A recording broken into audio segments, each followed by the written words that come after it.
the Waupaca Historical Society presents John Gunnell and Waupaca's Auto History. Hi everyone, welcome to the Waupaca Historical Society tonight. I am Tracy Barrett. I'm the director here at the Historical Society. So on behalf of our board of directors, we welcome you tonight to our presentation. Couple things, if you came in down the stairs, please be sure to sign our guest book, which is in the back there. And there's also a bunch of information back there too about the Yellowstone Trail and some of our brochures too. If you haven't had a chance yet, since the summer is unfortunately close to ending, be sure to stop out at the Hutchinson House and at the depot, which the Hutchinson House is open on Saturdays and Sundays, and the depot is open on Saturdays during the summer. So please be sure to stop out. We have our hours and everything on the brochures back there too. And call to make an appointment for a special call. Yeah, that is very true, thank you. If you want to come out to the Hutchinson House or the depot, say in the fall, and we're not having our normal hours, we are more than welcome to have tours. So just give us a ring or give us an email, and we'd be happy to figure out a date and time that might work for you. So, His automotive history of Waupaca and about Waupaca's connection to the Yellowstone Trail and some of the things that we planned. Probably a lot of you know more about the automobile history of Waupaca than I do because I grew up in New York City. So, you know, I'm always amazed when we have our car cruises on Wednesday nights down at the Burger King. Even though they're closed, we still go there. And people who have lived here all their life talk about where the Pontiac dealer is and where the Pontiac and the Ford dealer was and where the Chevrolet dealer was. And I really don't know these things firsthand. I just know what I've read. My interest in cars has always been like in older classic cars specifically. And in 1972, I was working as a salesman, and I had a new car, a sales car, and the company told us that we were going to be laid off in a couple of months and we should start looking for jobs and start looking for cars and things like that. So I decided that I was going to have an old car or a Volkswagen bus back then, because I was kind of a hippie. And I ended up with an old car. It was a 1954 Chevrolet. It was not that old back then. It was probably maybe 20 years old, a little bit more. But that was what got me involved with old cars. And then I started doing newsletters for two clubs back in New York. One was the Antique Automobile Club and one was the Pontiac Oakland Club, which had just started. And I had after I bought the Chevrolet, I bought a 1953 Pontiac and then a 56 Oldsmobile. So I became interested in Pontiacs. I became the editor of the national magazine for the Pontiac Club and of the local magazine for the Antique Car Club.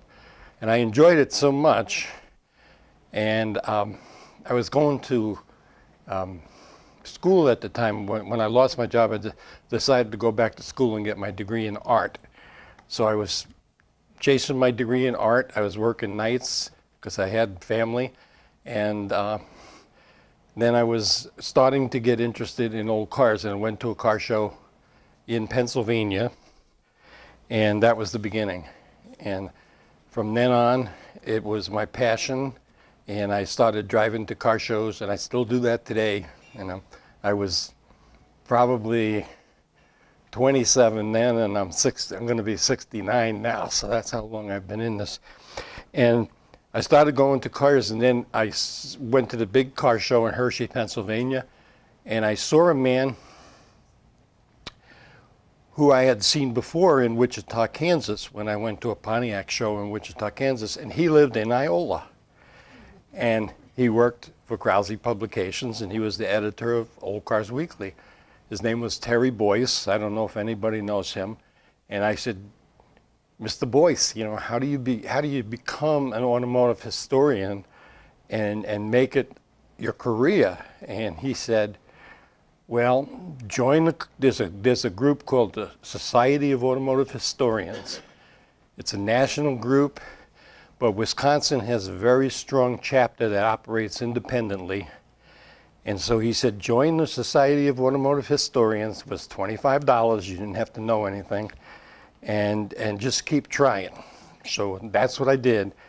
And within 2 years, he decided to leave Krause Publications, and he recommended me for a job. And Mr. Krause, who passed away a few weeks ago, hired me.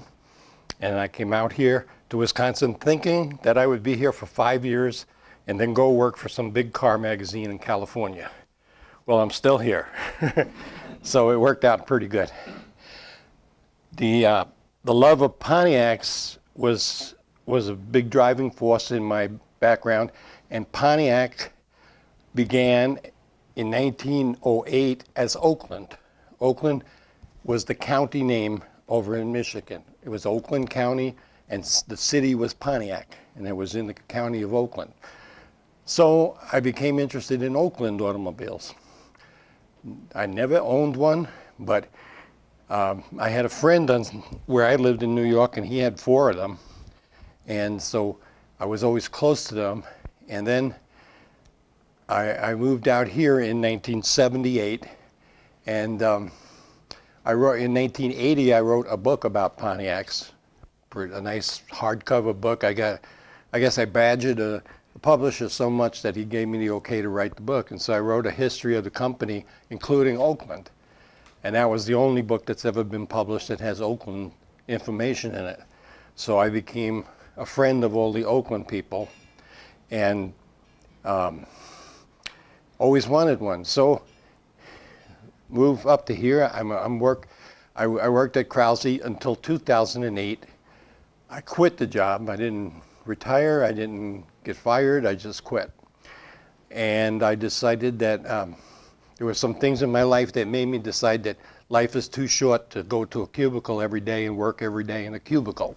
So I decided to go out and see what I could do, and I had some resources that allowed me to do that. So I went out and did that, and it worked out pretty well.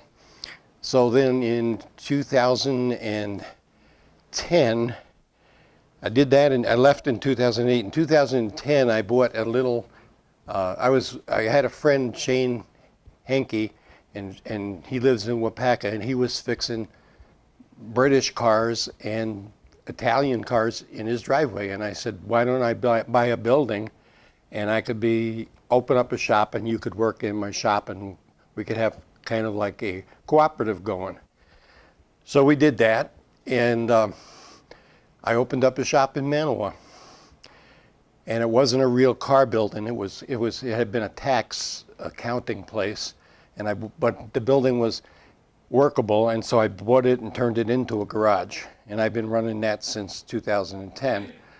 Well, last year I had 2 people working for me. In 2014, I got very sick, and so I had to. I wasn't working for 4 months, and it was kind of, iffy what was going to happen and how I was going to come, but everything worked out. And I came back, and I had people working for me at that point, and I had to let them go because I was out of commission. So then I was working the shop by myself with my son, and it was getting a little bit too hard to work with just him. So last July, I went to a party at Bob Hansen's house, and Bob and his brother ran Hansen's downtown there. And Bob said he was looking for a job. And so I said, well, after the Iola car show, why don't you come see me and we'll talk about it. And Bob came to work for me and has done a great job ever since. But after he got there, he said, we closed the building and we're going to sell the building in Waupaca. We're looking for somebody to buy it. And so I made them an offer, and it took a while to, just like any real estate deal, it takes a while to negotiate, but I ended up buying the building, and that's the old Hansen building.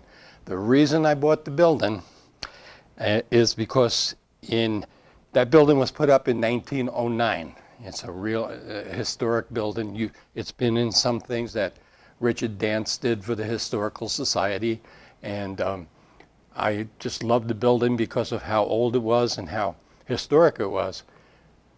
I also found out that in 1917, it was purchased by a man with the intentions of selling Oaklands and Oldsmobiles.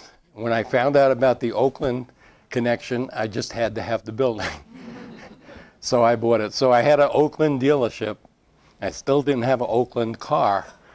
So then I went to a trade show in Las Vegas with my son, and we did our long trip. We went to see one of my granddaughters up in Utah, and then we went to Vegas, and then we went to see her twin in Arkansas. And when we were coming back, we were on the road for so many days, I think I was delirious. I said, hey, go on your smartphone, because I don't have a smartphone. I said, go on your smartphone and look for Oakland for sale. And sure enough, he found me an Oakland for sale down in northwestern Illinois. And the car was in my budget, even though I had just bought the building. I just had enough money to squeeze out enough for that Oakland. And the car was in 1917, so it was the year that the building became an Oakland dealership. So I was real happy to get the Oakland. I brought it up here in a trailer. Does it work? It doesn't work, as far as we know. It turns over, but we're having some problems with the old fuel system, with the vacuum tank, Stuart Warner vacuum tank, and we're learning the new stuff. I'll talk about this more later, but we do expect to get it going. But right now, it's just sitting in the showroom as a prop. But that's pretty nice. It was very affordable, and it fits that building perfectly.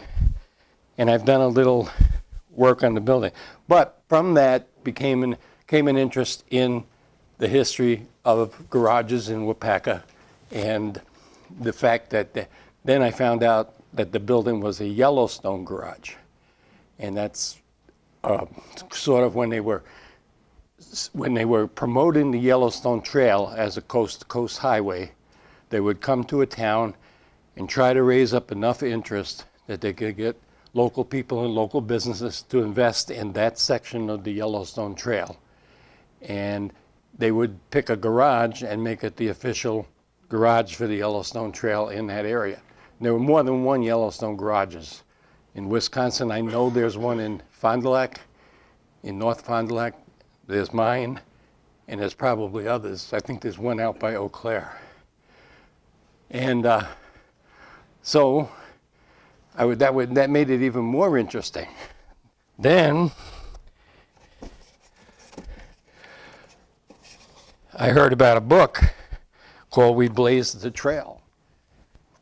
And it was a fascinating book. It's about the man who first went across the Yellowstone Trail. And what do you think he was driving? An Oakland. It wasn't in 1917, it was in 1913. But when I saw this book, I knew that I had made the right decision. And it's a fascinating story. The man he grew up in Minnesota, the man that did the first trip across the Yellowstone Trail. He grew up in Minnesota, and when he was a young man, he was in a blizzard in a wagon, a horse-drawn wagon, and he fell off the wagon and he froze.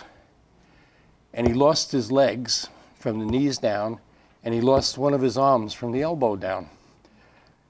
And he went on to become a newspaper editor, a politician, pretty famous person in his realm.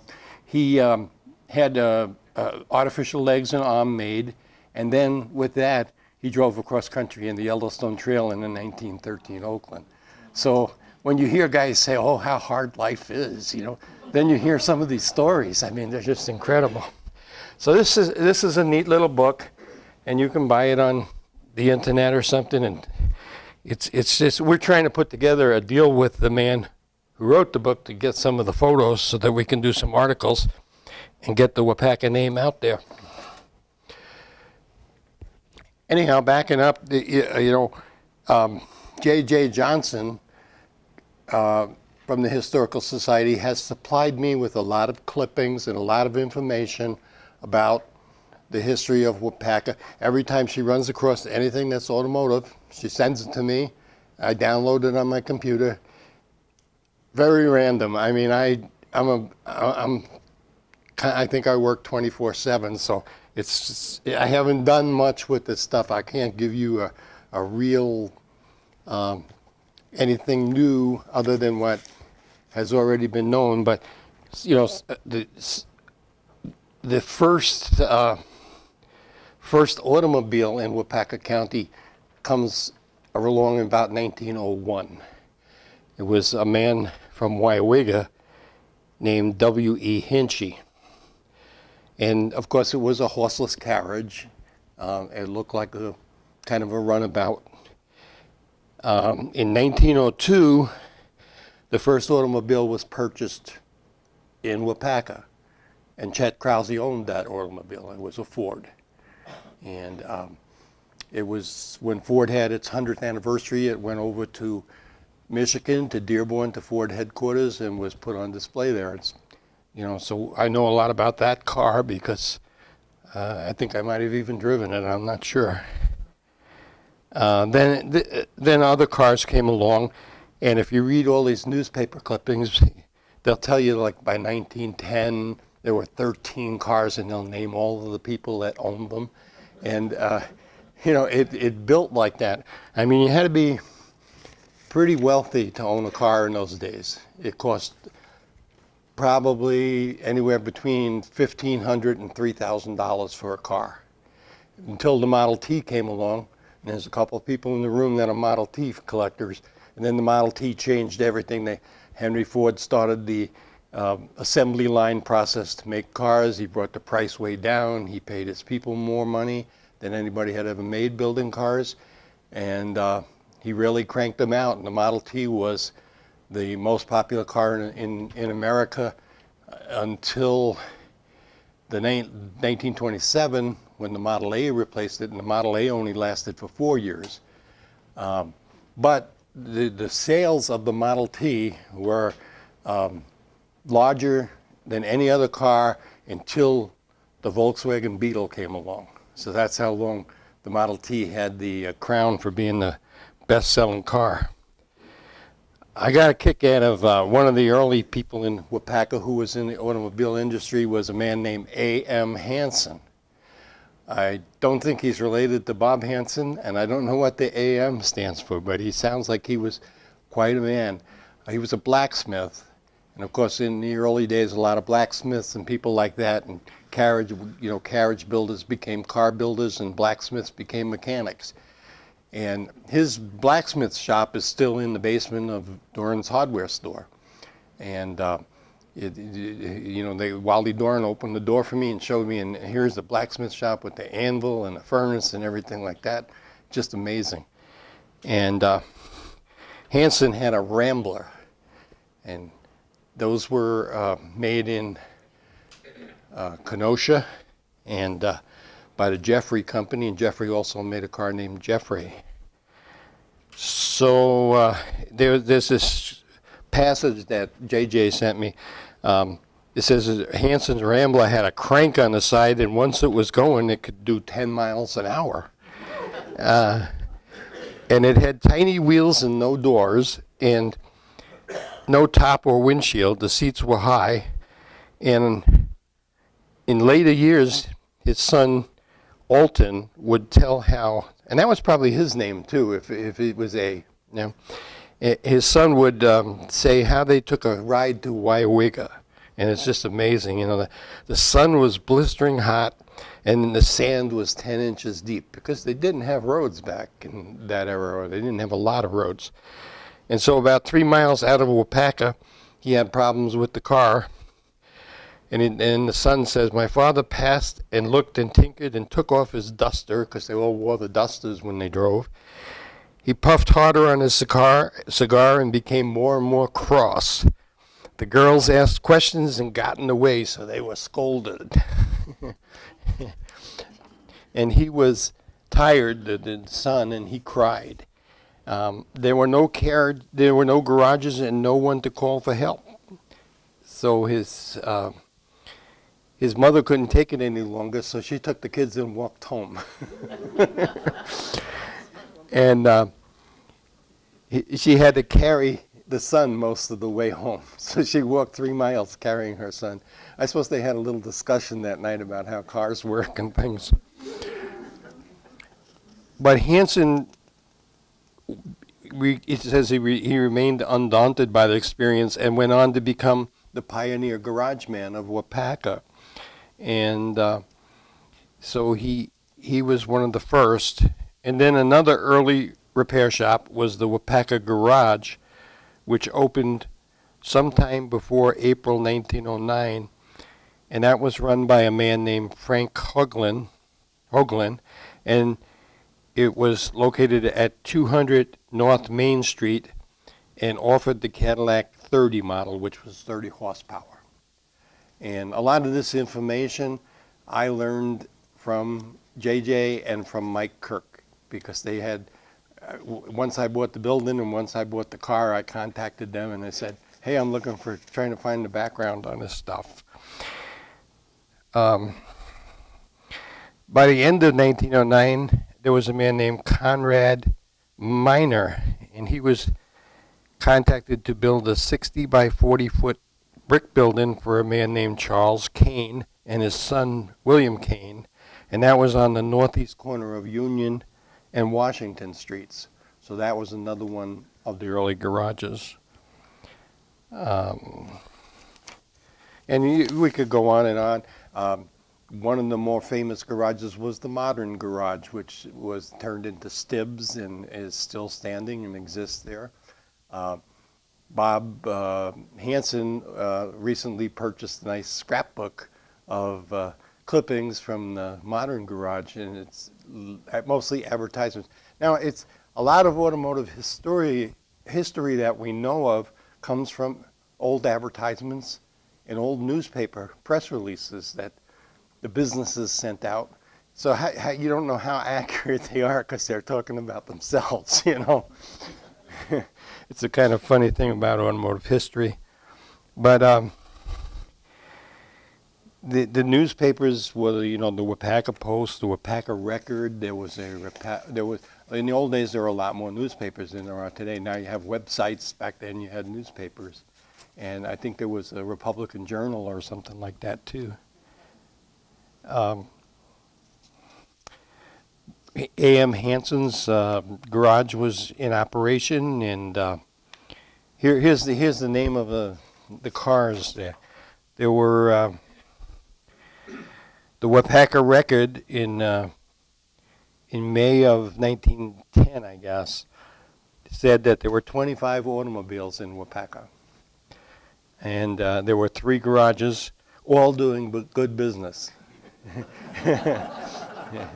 And it's like, and Charles Hansen had a Cadillac, Dan Downett had a Cadillac, William Dressen had an REO, which stands for Ransom E. Oldsmobile. After they booted REO Oldsmobile out of General Motors, then he started his own company called REO. Jack Madsen had a Cadillac. N. Cohen had a Cadillac, so the Cadillac dealer must have been a pretty rich guy in those days. Dr. P.J. Christopherson had a Rambler. Dr. L.H. Pelton had a Mason. Mason is a Mason Maytag, and it's the company that makes washing machines today. They made cars in the old days, and they were in Iowa. F.L. Hoagland had a Mason. So maybe there was a Mason dealer here too. Dr. E.M. McIntosh had a Buick. Peter Mortensen had another Rio. John Gordon had a Rio. Walter Jensen had a Rio. And L. Johnson had a Rio. Myron Randall had a Ford. C.E. Kane had a Ford. A.M. Penny had a Ford. A.C. Larson had a Ford. And George Fawkes had a Ford. Another doctor, Dr. Delano, had a Buick. Matt Jensen had a Buick. Gus, another Hansen, had a Buick. That's Hansen with an O, that one. John Doffler, Michael Jensen had a Ford. A.M. Hansen, who was the first, still had his Rambler.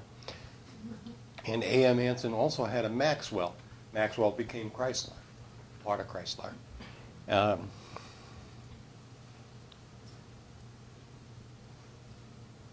So anyway, my building I'm very interested in, and I haven't been able to find out that much about it. I know that from these clippings that JJ sent me. I know there was a fire in the building in 1936. I know it was used to run whiskey at one time. That was in the newspaper. They did a police raid there. It was used as a, later on, and Bob probably knows more about this than me, it was used as a lumber storage area for another company. Don't know how many years they sold Oaklands there, what the name of the Oakland dealership was, or whether they sold Oaklands at all. You know, all I know is that was their intention when the building was purchased. So I'm looking for any and all kind of information. And that's another thing to bring up, is that anybody can be an automotive historian. You know, there might be albums in your family, or there might be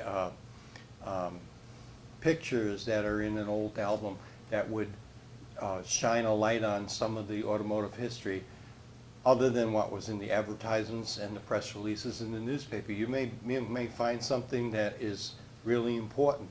You may find it at an old antique store, or you may find it, you know, might be a picture hanging in McDonald's over there, you know. But any bit of information is always helpful, and we're always looking for that so that we can put together this big puzzle, which is a mosaic of what the automotive history was of Waupaca. And I think that history is continuing today. You don't think of it as history, but when you take your car to Neville's, or you take your car to one of the other dealerships, it's history. It's kind of interesting. The Yellowstone Trail aspect of it is another fascinating thing. And after I got the garage, I got in touch with a man named Mark Mowbray, and he runs the Wisconsin chapter of the Yellowstone Trail Society, which is a national organization. And they put out a lot of material on the Yellowstone Trail. They've got postcards, they've got maps, flyers over the years.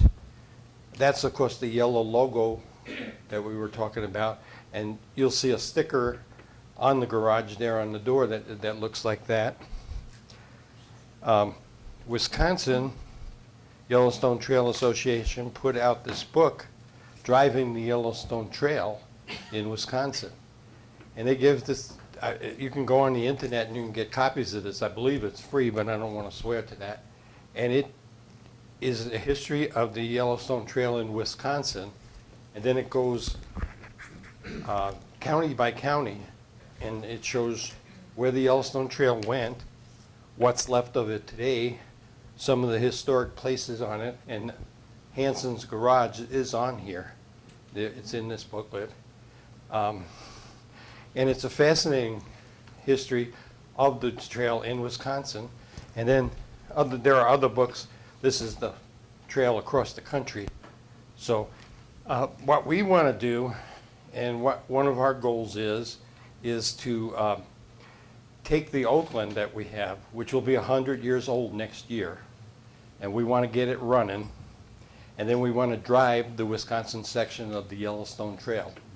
And it'll probably take us a week to do that, which I shouldn't tell Bob. He might be alone for a week up at the shop.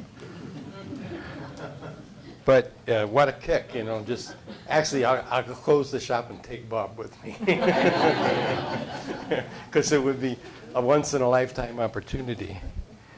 But I believe the trail goes from Milwaukee out to Eau Claire, up through Fond du Lac and Waupaca, and then goes out west. And sounds like a really exciting thing to do.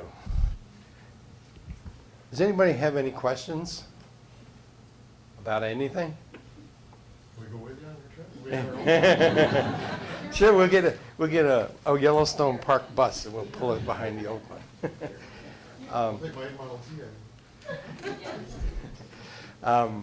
I've always, like I said, I've always been interested in cars, and I'm sure that with the help of a lot of people so far, and probably in the future more people, I'll be able to compile more of a history of what went on in Waupaca and learn more.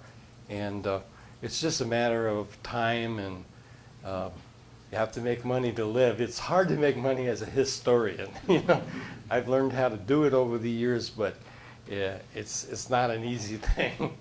And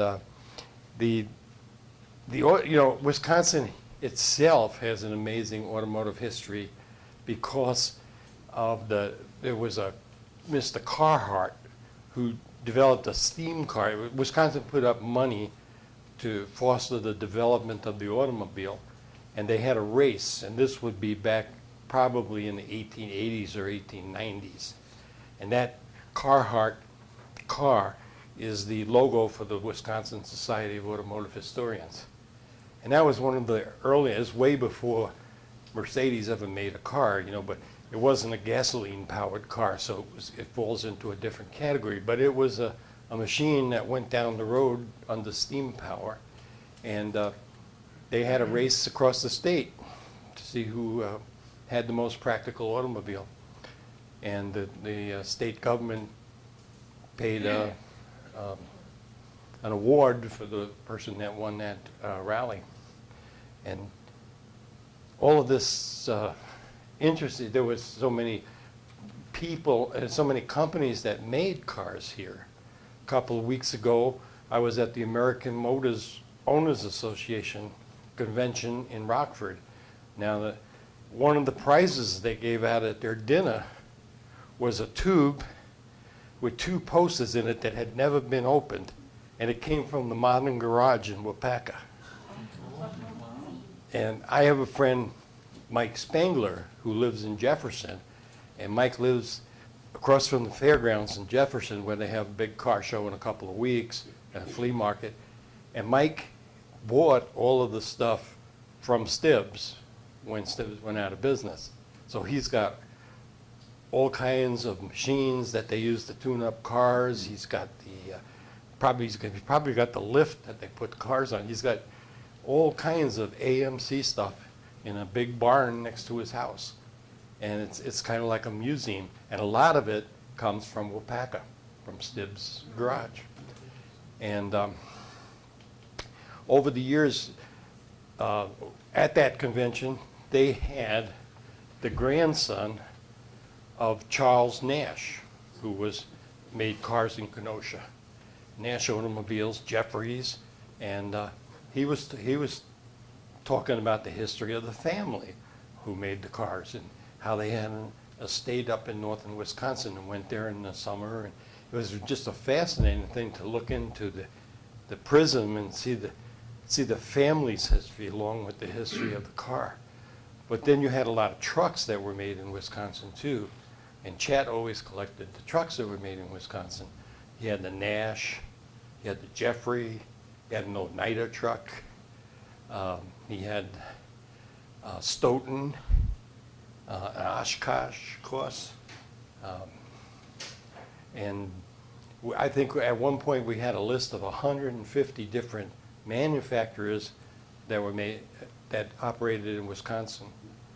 And the reason that the Midwest became the center of the automobile industry, at that time, Detroit was part of the Midwest, but it was not the center. They didn't know where the center was going to end up. But the reason was because of the Great Lakes. They shipped the cars on the Great Lakes. They shipped them east, and then they could offload them and take them down to New York and everything like that. So for a while, there was a contest. It's like, is Indiana or is Michigan or is Wisconsin or Illinois going to become the center of the car industry in the United States? And it just became Michigan, and there are reasons for that, the highways and the lakes and everything like that. But Waupaca fits right into that, because with all of this information going on, with all this manufacturing going on, there was very early interest in cars in rural states, because you have to travel to get anywhere here. You don't go down the street to do your shopping. Maybe you go to, if I live in Iola, maybe I either come to Waupaca or I go to Stevens Point. I don't shop in Iola. And in the old days, it was kind of like that too. Now, it wasn't as easy. I remember Chet had a Model AA coal truck that used to make a run to Green Bay every day from Iola and bring coal back. This would be the late 1920s. And that was an all-day job. You started off early in the morning, you got your load of coal, and then you drove back, and it was dark when you got home. So trucks didn't go very fast then, 30 miles an hour, and life was a lot slower. Who wants to go back? Yeah. Just, I know the history back to 70 or actually in the 60s maybe, we had spent before Seth Waupaca Motors, the Stibbs had been there, Harold and his dad, and Don Culligan and Red, and then I think Kerm Hansen, Bob Nur before that. But where were the dealerships before that? Where were they located? Do you know who owned those and where they were located in the 50s and early 60s and stuff? I know that in the 50s, you had the Pontiac dealer down on the square there, which is now a thrift store or something like that, and they had some kind of a ramp in the back, and they brought the cars up at the ramp, and that was not the first Pontiac dealer, but that was the Pontiac dealer in the 40s and 50s. You had Stibbs, and I think there's probably people in the room that where was that? Lowbergs. And When, yeah. Went and Peterson. And where was Lowbergs? We're Simpsons. On the corner. What franchises were that? Dodge. When did Red come in? Did he have Plymouth, Chrysler Plymouth, or did he? Well, tell the man. Well, didn't you work for Red? Probably about Yeah. 71, 72, Red got the Chrysler Dodge Plymouth. Okay. He had Renault before that, and that didn't work out very good for him, so he got the Chrysler. He sold cars in your place early on. Red? Red had your place. Did he? I didn't know that. Matthews Tire was a Willys dealer. Now, you'd always think of Willys as the Jeep, but yeah. They sold Studebakers, they sold Willys, and Willys was one of the biggest manufacturers there was for a long time. It was a big company. And what happened is they didn't have production facilities. Like when World War II started, Willys designed the Jeep, and they could have made a gazillion dollars, but they didn't have enough factories to build them. So then Ford and other companies built them too, and so they shared the money, but it was really a Willys design. Willys was a really big company. Who was in before Bob Nur? Was Pontiac Olds GMC, or was he the first? You know about that, before Bob Nur? There were older Pontiac dealers. I've got clippings for them. Yeah. In the 60s, he built the building where we are now, in the late 60s. Okay. I have plans for that. What was the building on the corner of Main and, yeah, across from Simpsons, that was Waupaca Motors. Chevrolet and Buick. That was locks. Les Walker. Locks. LAUX. Yep. Then he sold it to Roger and Roger reports. Well, they were before him, and then they got into it. And Schrader Motors was where you are now. Schrader Motors. Okay. And they sold Oldsmobiles, right? That's Yeah. right. See, I knew that they sold Oldsmobiles for a long time, but I don't think they sold Oakland. Oakland only lasted until 1931, then it became Pontiac.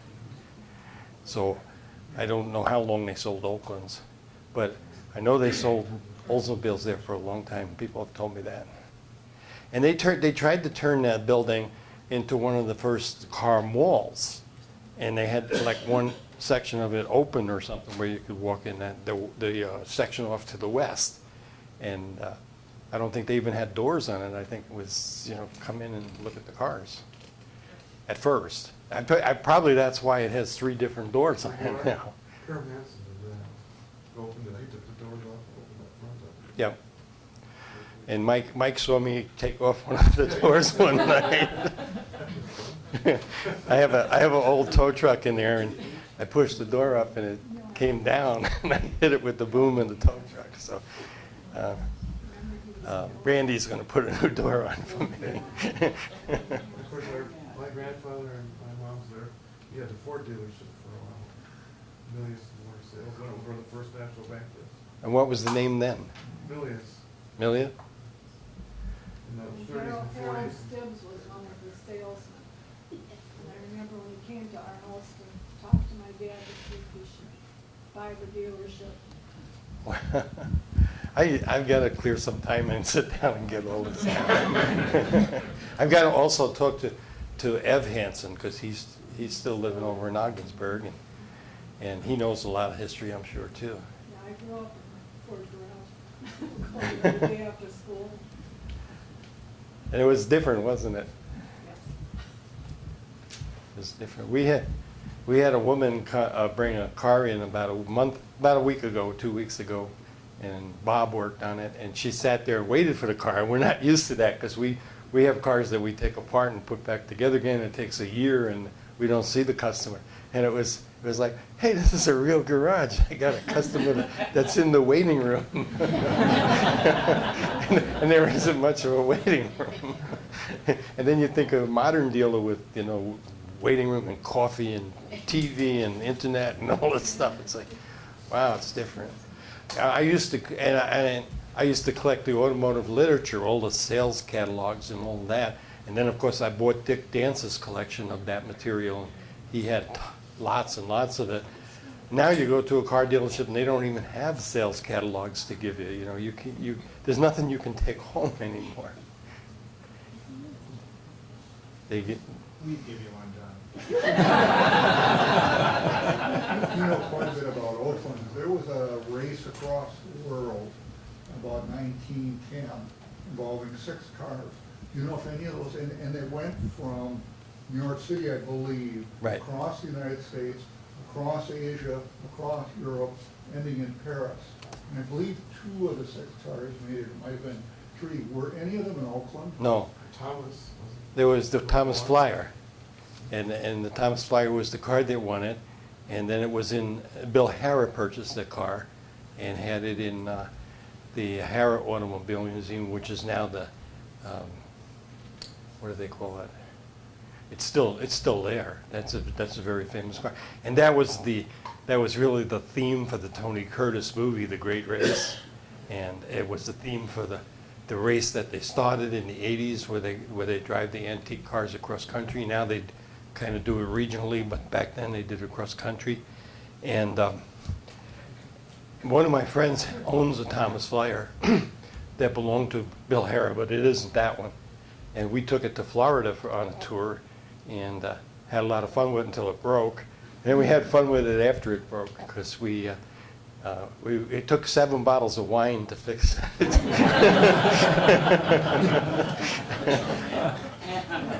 And we didn't fix it. Some guy that walked by said, well, why don't you try this? And that worked. But that around the world race was pretty, they went everywhere in that race, Now, it's funny, Pontiac did an around the world race in 1979. They took a Sunbird, one of the first Sunbirds, and they took a Grand Prix, and they went around the world, and they ended up in India. And they wanted to get the cars out of India, and India wanted so much money to take the cars out that they didn't want to pay it, so they hired a demolition expert and blew them up.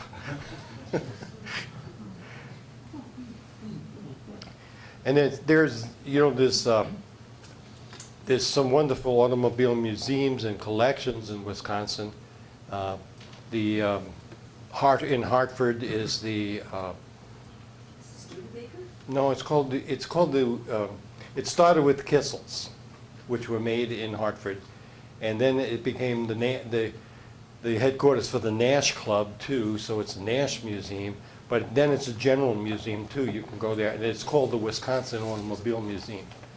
And they took an old building that was an old cannery, and I mean, the first times I went there, there were loading ramps full of water, and you couldn't even go near it, and leaves and everything.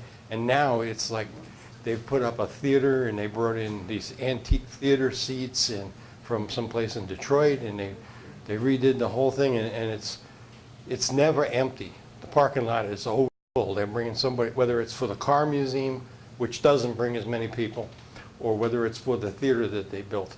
The whole center as a complex is always completely filled. Now there's a new museum in Green Bay. It's called the Automobile Gallery, and a man named Red Lewis just put that up.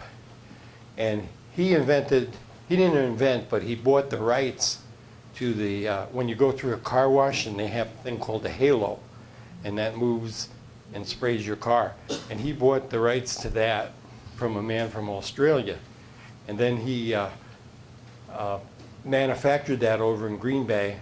And then in 2003, a private equity named Dover Corporation bought him out, and he made a lot of money, and he invested it in cars. And now he's donated most of the cars to the city of Green Bay, and he's refurbished a Cadillac dealership that used to be downtown, but it's not old-fashioned. It's all brand new and modern. And they run it as a 501c3 nonprofit, and they use it as an event center. You can rent it for weddings, you can rent it for business meetings. They have a meeting room, they have a catering hall, but then they have about 45 cars there too. And it's a nonprofit, so they're not trying to make any money. They have to make enough money to pay the light bill and keep the doors open. And it's a fascinating place to go. It's right downtown Green Bay, so it's less than an hour away.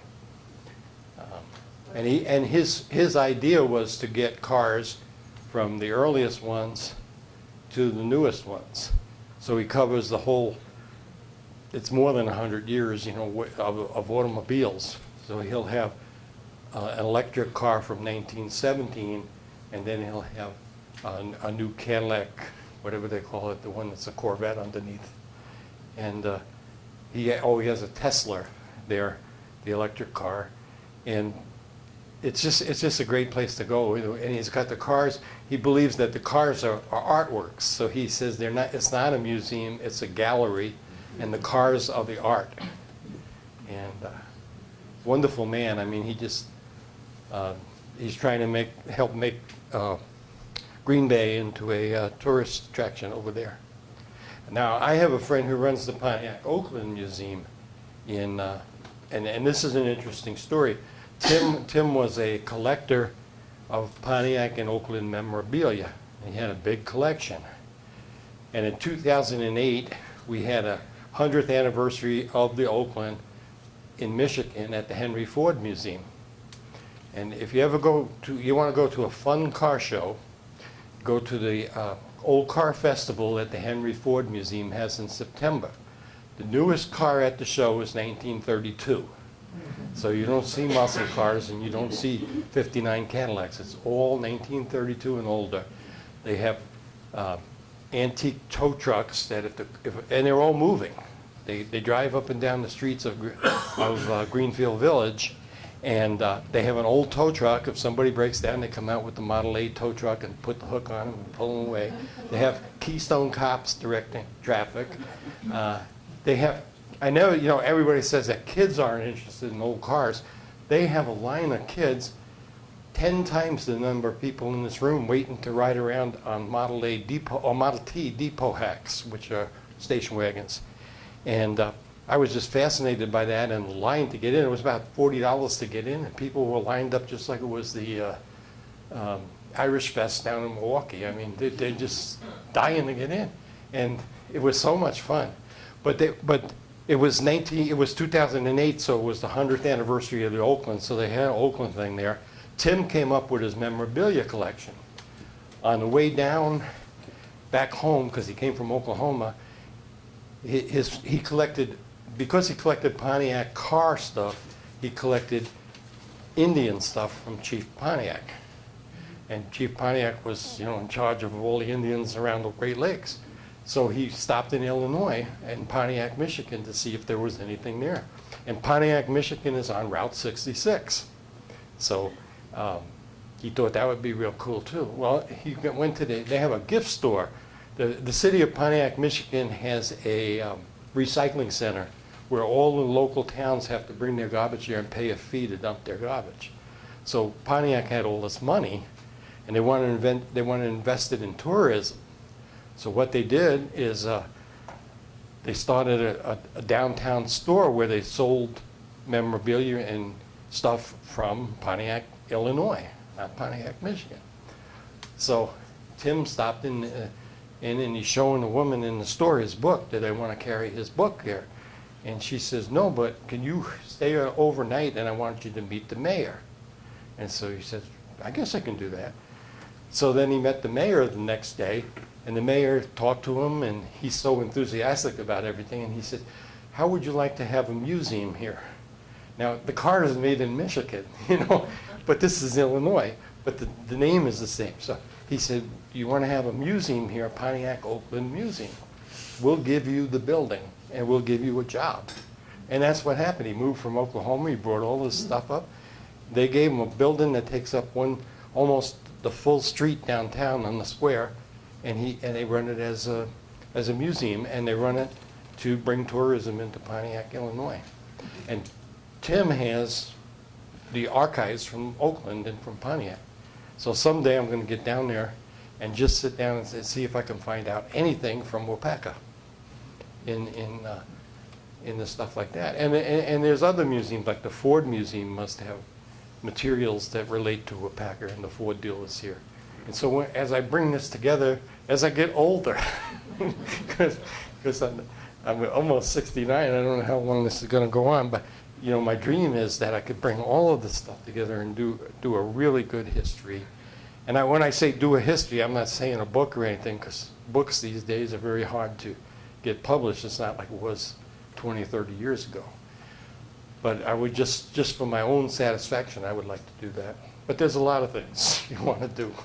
So hopefully, it'd be easier if young people got interested in history. And that's a problem, because they really don't have that feeling for it that some of us do at our age. And I don't know if they ever will. Because life is so fast now. It's like there is no history. Your computer, you bring it home from the store and it's out of date. And that's what's happening with the old car hobby and the old car business is everybody says the graying of the hobby, there's no young people interested. And that's why collections like Dick Dance's wonderful collection came on the market and nobody wanted it. And because there's a million, well, not a million, but there's hundreds and hundreds of collections available right now and nobody wants them. There's no buyers for them. It's really surprising. I'll tell you an interesting piece of Waupaca automotive history. We were down at the Burger King last night having our weekly cruise, and we had 4 cars, I think, to start with, a Mustang, 2 Corvettes, and a Chevelle. And all of a sudden, a Ferrari pulls in. It was a 1955 Ferrari 410 Super America. They just sold one for $18 million. And it was in the parking lot down at the Burger King. And the guy works in the business down in Neenah that restores Ferraris, and they had just put the car back together again, and it was on a test run. So last night there was an $18 million car in Waupaca. Any more comments, questions? I just want to let everybody know, if they're interested, I brought in 3 exhibits up in the front there that were made here in Waupaca, somewhat automotive related. There's pictures of a tractor that was built at the filter material plant. There's the engine sitting there that was made by the gentleman that you had mentioned that owned a Rambler here in town, which is Myron Randall. And then there's also a funnel. I don't know any of the information on that at all. Where'd you get it? A couple of them were auctions. The other one, actually I bought from this gentleman right sitting on the side of here. I bought it at a rummage sale here in town.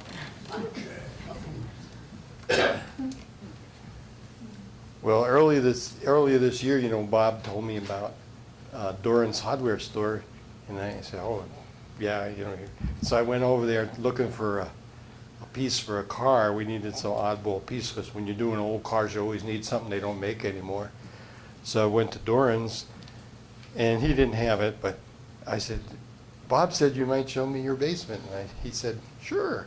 And he took me down the basement, you know, and he's got the old machine shop there with the shafts running overhead and the leather belts. And it's like, holy cow, this is like a 1911 machine shop, and it all works.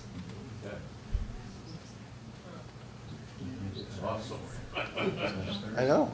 And watching him on his ladder is awesome. He has that ladder, and he just kind of shakes his body, and the ladder moves down the wall.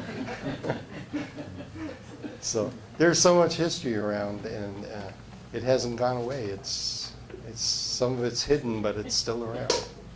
And this weekend, of course, is the Waupaca car show, and I think that's one of the better car shows around this area. It's not Iola with the swap meet and everything, but for the quality of cars and the types of cars and the way people like to show, it's one of the better ones.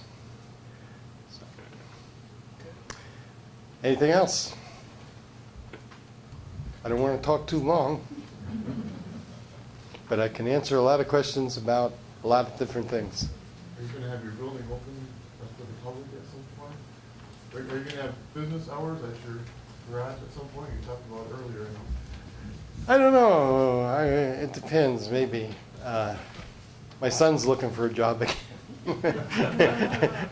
I might put him down there to sell things if I can figure out how to do that. We have the building right now we've done some of the old brick. The showroom was all painted green, and we got to make it like, you know, more than just one color. So we painted the walls tan, and the cross beams and the uprights we painted brown, and then we individually painted the bricks. I didn't know how to really restore them on a limited budget. I wasn't going to have them sandblasted or something, so we individually painted them with a brick color and the white between them, and it came out pretty good. And now we're looking at some stuff for the floor to make it look nice.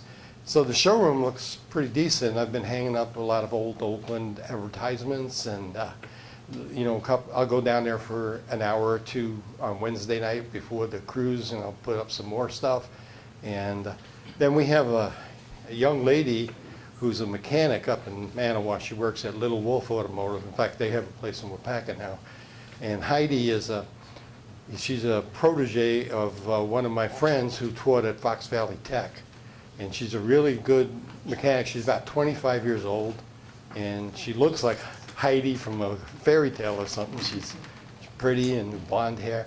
And my friend Dave, who was her teacher at Fox Valley Tech and thought she was really a special person, he had a Corvette that he had bought for $2,500 from a bank, and he sold it to her for about the same.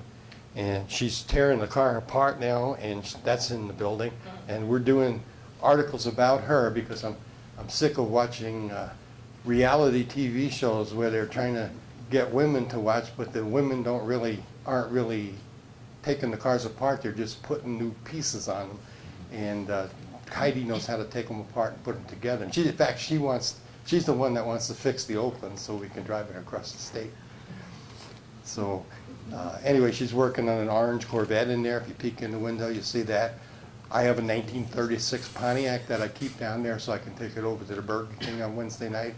And then I have my tow truck that I can knock down doors with and stuff like that. And believe me, I don't know why I bought a tow truck. You know, part of being a car collector is being a kid, you know. And so you got to have the tow truck and the police car. I have both of those, and now, you know, I'm getting scared that I'm going to buy a fire engine or something like that. But car collecting has been a big part of my life since 1972. And prior to that, I liked cars. When I was a kid, I had the gas station with all the little tin cars, and my grandfather worked for Mobil Oil, so he was my Papa Saccone. And he worked at a place called Port Saccone, which was the name of the company, actually, Saccone Mobile Vacuum.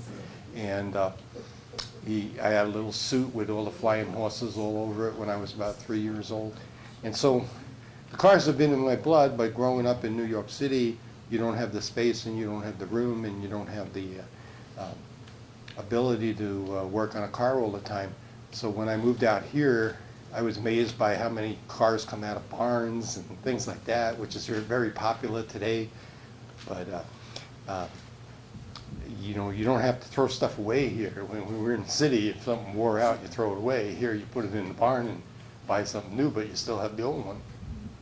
And I do that myself. I mean, I have enough room that I can. I own 14 cars and 7 motorcycles. Hardly any of them work this summer. They're all in pieces, but I still have them. And so you got the space. You got a little bit more space. Everybody complains that they don't have enough space, and nobody that's a collector has enough space for everything that they have. But I have enough space to get in trouble. Any more questions, comments? You people know more than I do about the history of Waupaca. What do you know that I don't know? Where Billy's is in King, Billy's Sheet Metal, that, I think that was Axel Craig that had a dealership there too. Okay. And I think Kaiser that was, Fraser. what? Kaiser Fraser. Kaiser Fraser? Kaiser Fraser. Okay. Yeah, and then he sold Plymouth for a while too. I know that, because that was bought a Road Runner from. Should have bought it. They're worth a lot of money now.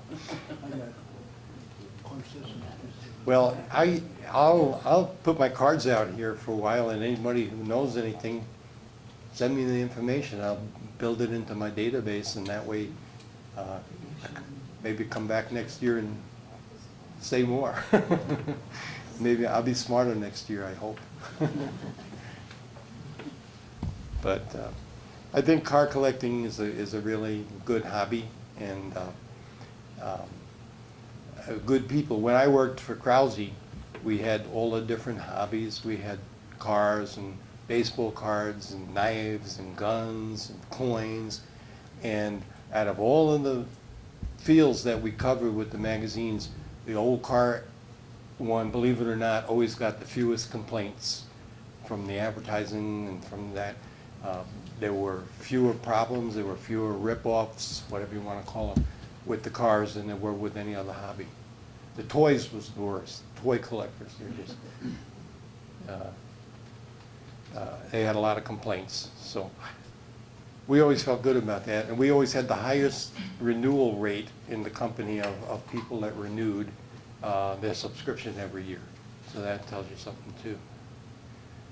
And I guess I miss working there a little bit, but I still write for them, and I still write for about 30 different places. And so I've learned to do little short stories for a lot of people instead of doing long stories for a few people. And while I was with Krause, they had me, I started doing books before I went there, and then at one point they switched me from the newspaper to books, and I've done a total of 80 books, but some of them I wrote and some of them I compiled, and there's a difference. But they would give me, like every year, say, we want 9 books and they're going to be on this and this and this and this and this, and then I had to go out and find the people that really knew the stuff about those topics and then do a book on the topic. And at the beginning, when Chet was in charge, I had carte blanche to go where I had to go and do what I had to do and spend the money I had to spend to do that stuff. And then it got a little bit tighter and a little bit tighter and a little bit tighter, more corporate, and then of course the company was sold and it got even more corporate. So it's been a great experience. So I didn't, obviously because I didn't go on to California and work for a big car magazine. Thank you.